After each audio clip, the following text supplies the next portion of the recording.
할렐루야. 반갑습니다. 오늘도 복된 자리에 오신 여러분 모두가 하나님을 예배를 통해서 뜨겁게 만나고 은혜 받는 시간 되기를 간절히 소망합니다. 우리 옆 사람 보고 한번 인사할까요? 직분이 있으면 직분을 불러가면서, 예를 들어서 집사님은 하나님의 걸작품입니다. 우리 옆에 저 보지 마시고 인사하세요.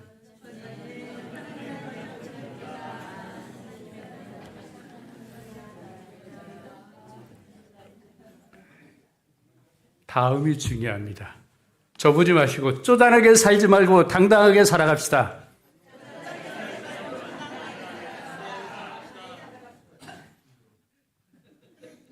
더 한번 웃을까요?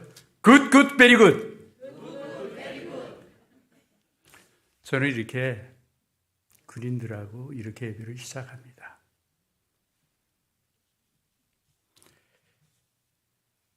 저는 군인교회를 하겠다는, 군인교회 목사를 하겠다는 생각을 해본 적도 없고 기도한 적도 없었습니다. 그런데 저하고 가장 친한 우리 동대문 중앙교 출신인 남궁수 장로님이 어느 날 저에게 소개를 하는 겁니다. 화천에 군인교회가 있는데 그 군인교회에 한번 섬겨보지 않겠냐, 그렇게 얘기를 해서 화천까지 이렇게 갔었습니다. 근데 가서 보니까 저하고 생뚱맞고 전혀 맞지를 않아요. 그래서 정중하게 제가 사절을 하고 집으로 돌아왔어요. 한 달 좀 넘었는데 동두천에 있는 미랄기도원 원목으로 있는 친구가 한번 나한테 와봐라 그러는 거예요. 그래서 미랄기도원 원목을 찾아갔습니다. 가서 얘기를 쭉 하다 보니까 너 나하고 군인교회 한번 하자. 군인교회가 마침 나왔어. 자리가 있거든. 그 얘기를 듣는 순간 이것은 나를 향한 하나님의 부르심이다. 그 부르심에 힘입어서 17년 동안 제가 군인교회를 묵묵히 섬겼습니다. 2025년 은퇴 예배를 드렸습니다. 그런데 아직도 저는 군인교회를 섬기고 있어요. 왜 그러냐면 인수인계가 끝나지 않았어요. 군에서 요구하는 조건은 굉장히 까다롭습니다.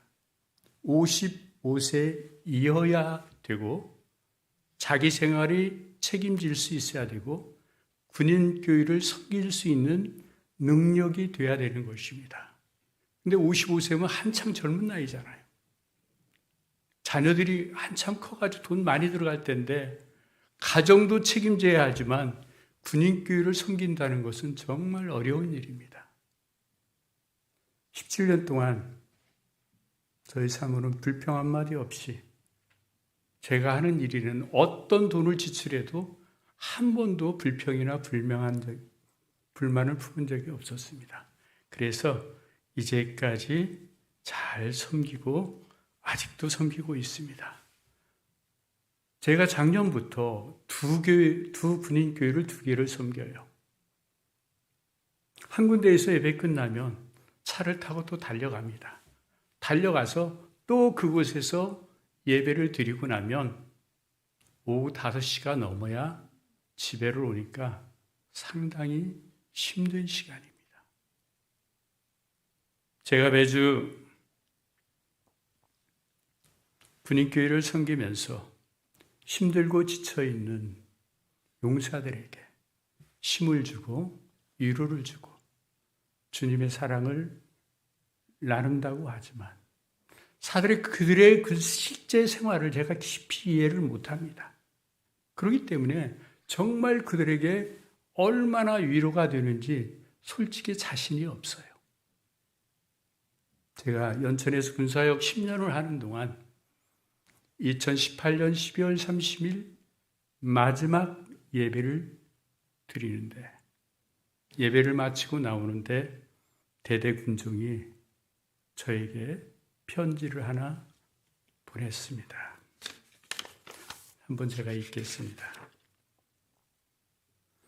목사님과 사모님께, 목사님 대대군종병 이상희입니다.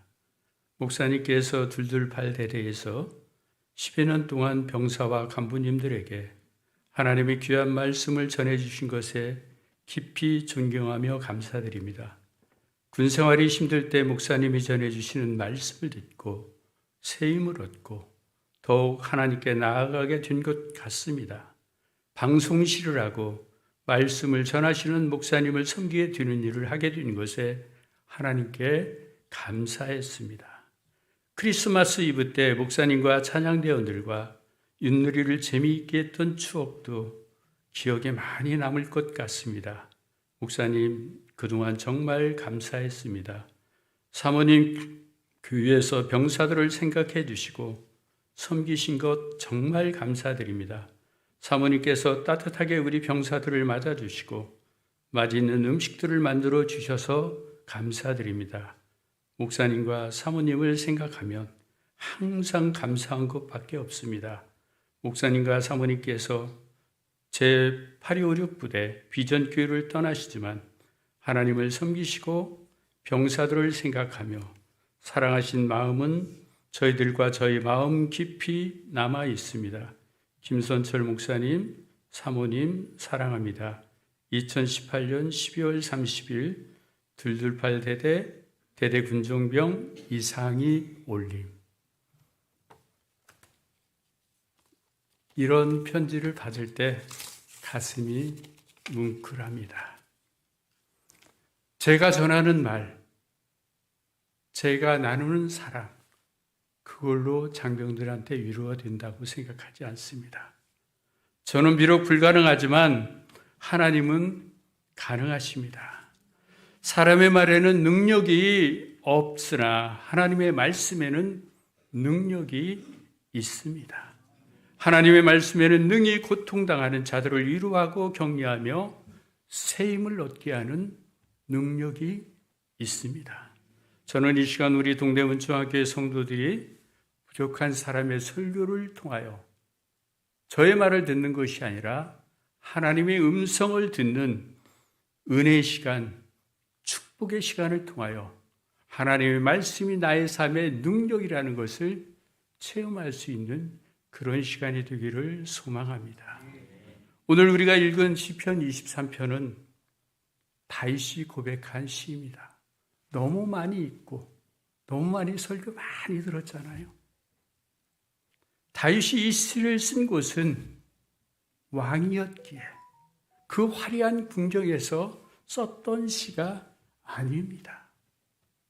사랑하는 아들이 반란을 일으켜서 아들에게 쫓기고 사울 왕에게 생명의 위협을 받는 가운데 정말 사망의 음침한 골짜기에 그 쫓겨 있는 그 시간에 그는 고백하고 있는 것입니다. 내게 부족함이 없으리로다. 오늘 이 고백이 2026년 1월 마지막 주일을 보내는 우리 동대문 중앙교회 성도들의 실제적인 고백이 되기를 간절히 소망합니다. 성경에 나오는 인물 중에 다윗만큼이나 힘들고 어려운 삶을 살았던 사람은 그다지 많지 않아요. 그는 참으로 인간으로서는 견디기 어려운 삶을 살았습니다.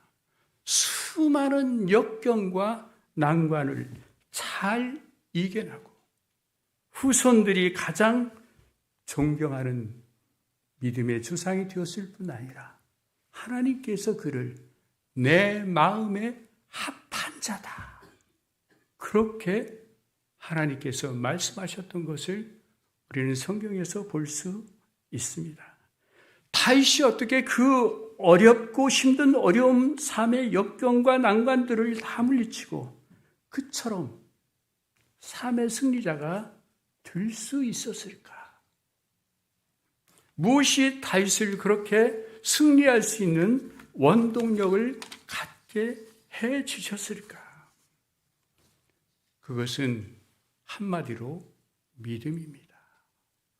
오늘 임명상 장로님이 우리를 대표해서 기도할 때 믿음으로라는 말씀으로 나아갑니다는 기도로 시작했던 걸 보면서 3번이나 믿음을 말씀하셨어요. 하나님을 믿는 믿음, 그 하나로 다윗은 그 엄청난 시련을 극복하고 훌륭한 삶의 승리자가 될 수 있었던 것입니다. 그래서 성경은 말합니다. 의인은 오직 믿음으로 말미암아 살리라. 그렇습니다. 오직 믿음이에요. 믿음 하나만 있으면 누구나 언제나 어디서나 능히 살 수가 있다는 것입니다. 승리할 수가 있다는 것입니다. 우리에게 겨자씨만한 믿음 하나만 있으면 산을 옮기라 하여 저 바다에 던진다 할지라도 그대로 된다고 성경은 우리에게 말씀하고 있는 것입니다. 믿음의 놀라운 능력이 무엇인가를 우리에게 말씀하고 있는 성경 말씀이에요. 믿음은 우리가 상상할 수 없는 놀라운 능력을 가지고 있습니다. 사방으로 우겨쌈을 당하여도 쌓이지 아니하고 거꾸로뜨림을 당하여도 넘어지지 않고 살 수 있는 힘이 믿음에 있다는 것입니다. 지금 우리는 국내적으로 너무 힘들고 어려운 상황 속에 놓여 있어요. 이때 우리가 승리할 수 있는 힘을 얻을 수 있는 그 능력은 다른 무엇이 아니라 하나님을 믿는 그 믿음에 달려있다는 사실인 것입니다. 다윗은 시편 23편은 우리가 참으로 좋아하는 말씀입니다. 유치부 성경 암송대회는 제일 먼저 하는 것이 시편 1편과 23편입니다. 사랑하는 여러분, 시편 23편의 말씀을 읽고 묵상하고 우리가 그냥 단순히 그 말씀을 읽는 것으로 위로를 받고 소망을 받는 것이 아니라 그 말씀을 읽으면서 그 말씀 속에서 전해주는 참뜻을 그 숨어있는 넘어있는 그 말씀을 생각하면 생각할수록 우리의 마음이 뜨거워지는 것을 경험할 수 있는 것입니다. 뭐라고 말합니까? 다윗은 여호와는 나의 목자시니 내가 부족함이 없으리라. 사랑하는 여러분, 이 말의 시대는 무엇을 말하고 있습니까? 현재이 아니라 미래 시대를 나타나고 있는 것입니다. 이 말은 무엇입니까? 다윗이 이 시를 쓰고 있을 때 상황이 푸른 초장, 맑은 시냇과 화려한 곳 아니었습니다. 그것과 전혀 다른 상황에서 지금 편지를 쓰고 있다는 것을 우리는 알 수 있습니다. 이 사망의 음침한 골짜기와 원수의 목전이라는 표현을 보면 그가 지금 당하고 있는 순환과 어려움이 얼마나 그에게 큰가를 말씀을 묵상하면서 가슴이 점해오는 것을 볼 수 있습니다. 사랑하는 여러분, 그 고난과 어려움이 얼마나 컸으면 사망이 음침한 그 골짜기라고 했겠습니까? 자기 힘으로 도저히 헤어나올 수 없는 그 어려운 상황, 절대절명의 순간에 있었던 것을 지금 우리에게 말씀하고 있는 것입니다. 성경 중에 가장 아름다운 성경 말씀이 시편 23편이에요. 이게 완전한 문장이라고 칭송을 합니다. 그래서 가정집에 가면 액자를 걸어놓죠. 예수님의 모습을 한 목자가 양을 안고 있는 모습. 그리고 뒤에 배경은 푸른 초장, 맑은 초장입니다. 지금 김은천 목사님이 성지순례 갔잖아요. 우리나라는 산가들 어디에 가도 풀을 볼 수 있습니다. 아니, 푸르는 곳이 많습니다.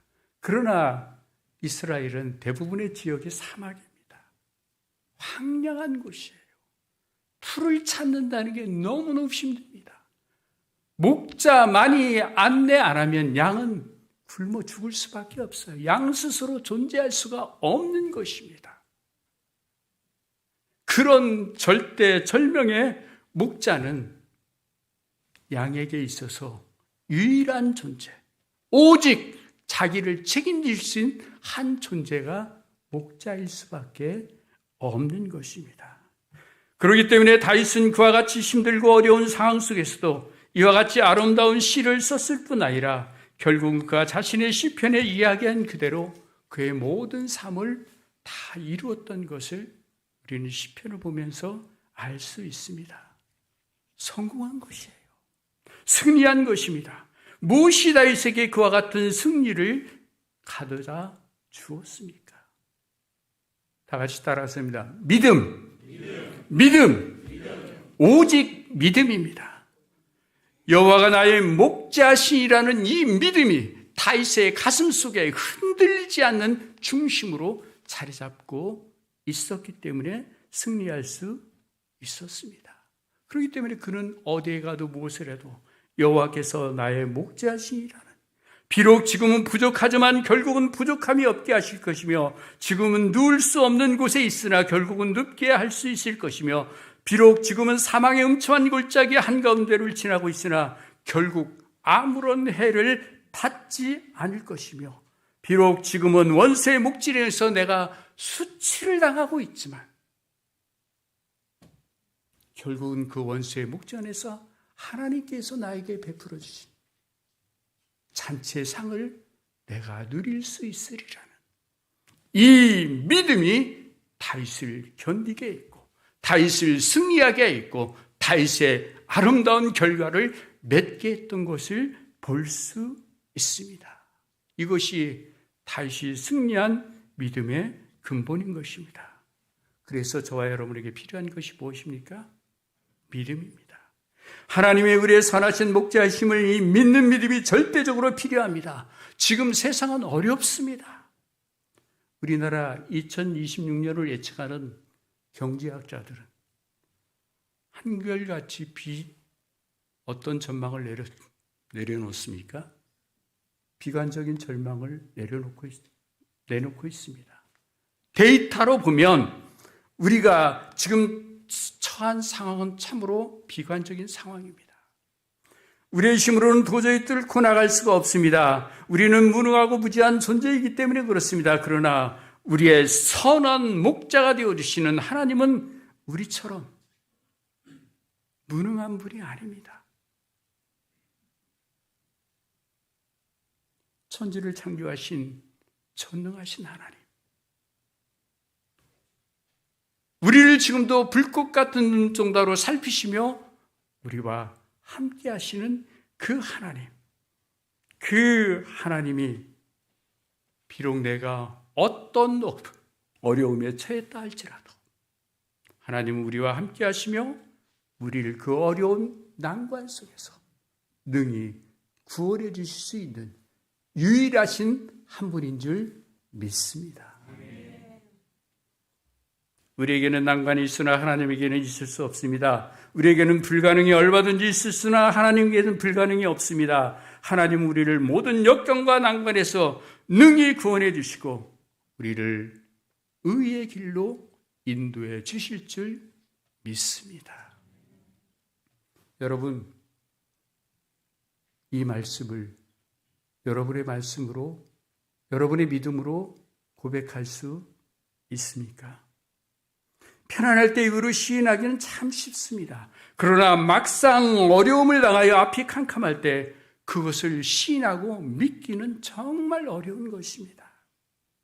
그러나 다윗은 편안할 때 지금 왕궁에서, 아니 푸른 초장에 누워서 하나님은 나의 목자시라고 고백하고 있는 것이 아니라 정말 사막의 음침한 골짜기에 가는 것과 같은 그 힘들고 어려운 때 하나님은 자신의 목자라고 지금 고백하고 있는 것입니다.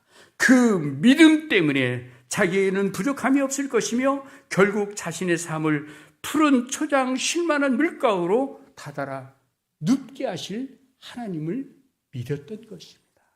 이 믿음이 있었기 때문에 그가 승리의 삶을 살 수 있었던 것입니다. 제 얘기를 하겠습니다. 제가 군사역 3년을 했을 때예요. 3년이 거의 지나가는 어느 날이었습니다. 예배를 마치고 돌아오는 길에 옆에 앉은 사모의 표정이 굉장히 굳어졌습니다. 그러고서 저에게 말을 합니다. 긴장을 하면서 저에게 얘기를 좀 하자는 것입니다. 그래서 교회에서 나와가지고 좀 가다 보면 한탄강 유원지 주차장이 있습니다. 아무도 없는 황량한 주차장에 차를 세웠습니다. 그러면서 얘기를 떼는 것입니다. 지난 3년 동안 기쁘기도 했지만 너무 힘들고 어려운 시간이었다는 것입니다. 새로 부임한 학교는 대공사를 시작해서 눈코 뜰 새 없이 바쁜 가운데 하루하루를 가는데 시험 준비는 엄두도 낼 수 없는 것이라는 것입니다. 엎친 데 덮친 격으로 큰딸도 임용고사 시험을 봤는데 떨어졌습니다. 이제 자기도 사무관 시험 떨어져서 이제 마지막 3차 시험에 떨어지면 이제 아웃되는 것입니다. 그 얘기를 들으면서 내가 이번에 사무관 시험에 떨어지면 나 이제 군사역 손을 놓을래. 여러분, 이거 실제로 당해보지 않으면 공감하기가 쉽지 않은 말입니다. 얼마나 어렵게 꺼낸 얘기겠어요. 저를 돌아보니까 저에겐 아무것도 없어요. 제 눈에 보이는 건 딱 한 가지. 오직 주님밖에 없었습니다. 주님, 저는 오직 저에게 주님 한 분뿐입니다. 그렇게 해서 계속해서 묵묵히 말없이 기도하며 시간을 보냈습니다. 왜? 기도 외에는 다른 대답을, 어떤 대안이 아무것도 없었기 때문입니다. 어떻게 되었을까요? 능력이 아니었습니다.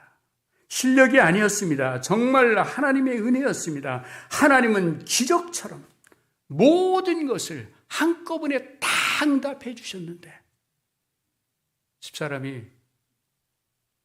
사무관 시험에 합격했다는 통보를 받고 연이어서 우리 큰딸 교사 임용고시 합격 시험도 계속해서 통보를 받게 되면서 하나님은 이렇게 한꺼번에 이루시는구나. 모든 것이 하나님의 은혜였습니다. 그 은혜를 힘입어서 제가 17년 동안 묵묵히 힘든 길이지만 어려운 길이지만 제 길을 갈 수 있었습니다. 사랑하는 여러분, 힘들고 어려울 때 믿는 것이 참 믿음이에요. 앞이 캄캄하고 낙심될 때 믿는 것이 참 믿음입니다. 그러므로 우리는 지금 하나님을 믿어드릴 수 있는 지금 절호의 기도를 우리가 지금 얻고 있다고 생각하십시오. 우리는 지금 하나님을 믿어드릴 수 있는 이 절호의 기회에 우리는 이 기회를 헛되이 보내서는 안 되는 것입니다. 어려움을 당하여 모든 것이 부족해진 상황에 지금 처한 분이 혹시 계십니까? 지금 잠시도 편히 쉴 수 없는 불안을 갖고 이 자리에 지금 예배에 참석하고 있습니까? 아니면 지금 내가 사망의 음침한 골짜기 같은 힘든 시간이 나에게 펼쳐져 있기 때문에 다른 어느 곳에 눈을 돌릴 수 없는 그런 시간에 오늘 이 자리에 나와서 예배를 드리고 있는 성도님이 있습니까? 아니, 이력서를 써가지고 지금 취업을 하기 위해서 수없이 이력서를 넣었지만 어디에서 면접 한번 보라고 연락 한번 오지 않는 가운데 있는 우리 젊은이들이 있습니까? 인간적으로 모든 소망이 없어지고 차라리 모든 것을 내려놓고 싶은 그런 분이 지금 계십니까? 있는 힘을 다하여, 아니 죽을 힘을 다하여 하나님은 나의 목자시라고 고백하는 여러분의 고백이 있기를 바랍니다. 그와 같은 상황에서 하나님이 나의 목자시라고 고백하는 것은 쉽지가 않습니다. 그러나 그와 같은 믿음을 고백할 수만 있다면 그 다음은 정말 쉬워요. 여호와가 목자시라는 나의 목자시라는 고백만 할 수 있다면 그 나를 푸른 초장에 넣으시며 쉴만한 물가로 인도하실 것이라는, 그리고 원수의 목전에서 잔치를 벌이게 될 것이며 사망의 움찬 골짜기를 아무런 해도 없이 무사히 통과하게 될 것이라는 것을 믿고 고백하는 것은 자동적으로 돼요. 특별히 우리 동대문 저학교회는 자영부라는 분들이 많지 않습니까? 이런 때, 힘들 때, 어려울 때 정말 오직 여호와가 나의 목자시라고 고백하며 그 믿음으로 오늘을 견디고 참고 나가면 다윗과 같이 승리의 삶을 살게 해주실 줄 믿습니다. 히브리서 11장은 믿음은 바라는 것들의 실상이라고 말씀하고 있습니다. 다윗은 믿음으로 바랬던 그 모든 것을 실상으로 다 거두었습니다. 정말 부족함이 없는 삶을 살게 되었고 푸른 초장 쉴만한 물가에 눕게 되었으며 원수의 목전에서 잔치를 벌이는 승리의 삶을 살게 되었던 것입니다. 모든 것이 다윗이 하나님을 향하여 여호와를 향하여 기도하고 구했던 모든 것이 다 하나도 빠짐없이 실상으로 다 자기에게 이루어진 것을 볼 수 있습니다. 성경은 말하고 있습니다. 오늘 3절에 보면 자기 이름을 위하여 의의 길로 우리를 인도하신다고 말씀하고 있습니다. 이것이 하나님은 당신의 이름을 걸고 우리를 의의 길로 인도해 주실 것이라는 말씀입니다. 우리가 하나님을 자신의 목자로 고백하고 있는데, 의지하고 있는데 우리가 실패하고 끝까지 원수에게 수치를 당하면 그것은 뭡니까? 하나님이 수치당하는 거예요. 하나님은 오늘 우리 본문을 통하여 우리에게 지금 그것을 말씀하고 있는 것입니다. 너희가 나를 믿고 오지 않은데 너희들의 삶이 실패해서 끝난다면 내 이름이 어떻게 되겠느냐? 내가 나의 명예와 이름을 걸고 너희를 의의 길로 인도해 주시리라. 이것이 우리를 향한 하나님의 말씀입니다. 시간이 많이 갔기 때문에 제가 설교를 줄이겠습니다. 하나님은 천지를 창조하신 전능하신 하나님이십니다. 하나님은 여러분을 위하여 독생자 예수 그리스도를 아끼지 아니하시고 여러분들을 사랑하시기 위하여 그 아들을 죽기까지 우리를 사랑하심으로 말미암아 하나님의 사랑이 얼마나 큰가를 우리에게 확증해 주고 있는 게 바로 하나님이십니다. 사랑하는 여러분, 하나님은 저와 여러분의 선한 목자이십니다. 그래서 그 선한 목자이신 주님을 바라보며 그 믿음으로 살아갈 때 나에게 부족함이 없는 삶을 살게 해 주실 줄 믿습니다. 이제 말씀을 마치려고 합니다.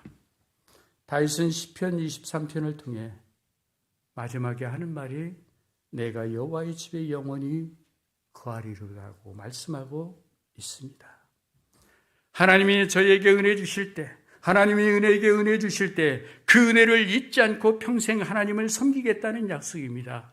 그렇게 될 때 우리 동대문 저학교의 성도들이 지금 이 어렵고 힘든 이 환난의 때를 잘 견디고 정금과 같은 하나님의 사랑으로 놀라운 축복의 반열에 서게 될 줄 믿습니다. 이 놀라운 하나님의 축복에 쓰임받는 모든 성도들이 되시기를 예수님의 이름으로 축복합니다. 기도하겠습니다. 하나님 아버지, 감사합니다. 하나님, 사랑합니다. 우리 동대문 중앙교회 성도들이 각자의 일터와 삶의 무게를 안고 이 시간 예배를 드렸습니다. 1월 한 달 참 고생이 많았습니다. 성도들 주님 따뜻하게 품어 주시옵소서. 2월을 시작하며 세상의 소리보다 목자의 음성을 기울이게 하는 우리 성도들 다 되게 하여 주셔서 우리 성도들의 빈잔을 가득 채워 주시옵소서. 그러기 위해서 우리가 다윗과 같이 여호와는 나의 목자신이라는 이 고백을 끊임없이 계속해서 주님을 향하여 고백하는 저희들 되게 하여 주시옵소서. 우리 동대문 중앙교회가 믿음의 방주가 되기를 소망합니다. 지옥을 품고 이 모든 성도들이 한마음 한뜻이 되어서 기도할 때 지역이 복음화되게 하시고 구원의 방주를 통하여 수많은 지치고 상한 영혼들이 이 자리에 와서 말씀을 듣고 회복되며 그리스도의 사랑으로 놀랍게 하나됨을 누리는 우리 동대문 중앙교회가 되게 하여 주시옵소서. 성지순례 중에 있는 김은철 목사님, 하나님께서 늘 함께하여 주셔서 그곳에서 보고 듣고 생각하는 모든 것들이 돌아와서 목회의 귀한 자료로, 설교의 자료로, 말씀을 증거하는 자료로 함께하여 주시고 모든 여정 가운데 주님이 함께하여 주셔서 건강하고 모든 것을 누리며 경험하며 풍성함을 누리는 여행 되게 하여 주시옵소서. 2022년 우리 동대문 중앙교회 성도들이 흔들리지 않는 굳건한 믿음 위에 굳게 서서 성장하는 믿음, 자라나는 믿음으로 지역의 어려운 이웃들을 살피고 섬기면서 그리스도의 향기를 바라는 아름다운 교회 되게 하여 주시옵소서. 그러기 위해서 우리 동대문 중앙교회가 때마다 시마다 우리와 함께 하시는 주님의 말씀을 품고 성령 충만, 은혜 충만으로 역사하는 살아있는 교회, 능력 있는 교회, 처음 사랑을 회복하는 교회가 되게 하여 주시옵소서. 예수님의 이름으로 기도 올려나이다. 아멘.